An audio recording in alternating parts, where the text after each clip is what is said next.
Hello বন্ধুরা, কেমন আছো সবাই? আমি আজকে আলুর চপ বানিয়েছি। তো কীভাবে বানিয়েছি তোমাদেরকে দেখাবো আজকে। আলুটাকে আমি সেদ্ধ করে নিয়েছি, সেদ্ধ করে নেওয়ার পর মেখেছি লবণ দিয়ে, ভাজা মশলা দিয়ে মেখেছি।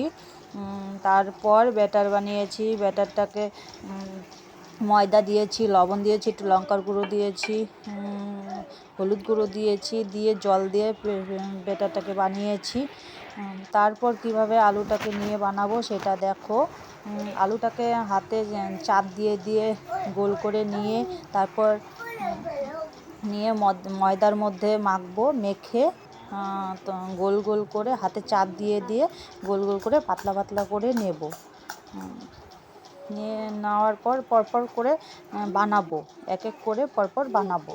বানানোর পর তোমাদেরকে দেখাবো ব্যাটারে কিভাবে আলুটা নিলাম।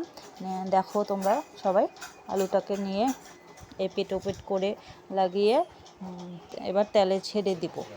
তেলে মিডিয়াম লো দিয়ে গ্যাসের স্টিমটা দিয়ে তারপরে ভাজতে হবে অল্প অল্প করে। ভেজে দেখো রেডি হয়ে গেছে আমাদের আলুর চপ। তোমাদের কেমন লাগলো কমেন্ট করে জানাবে প্লিজ। Thank you.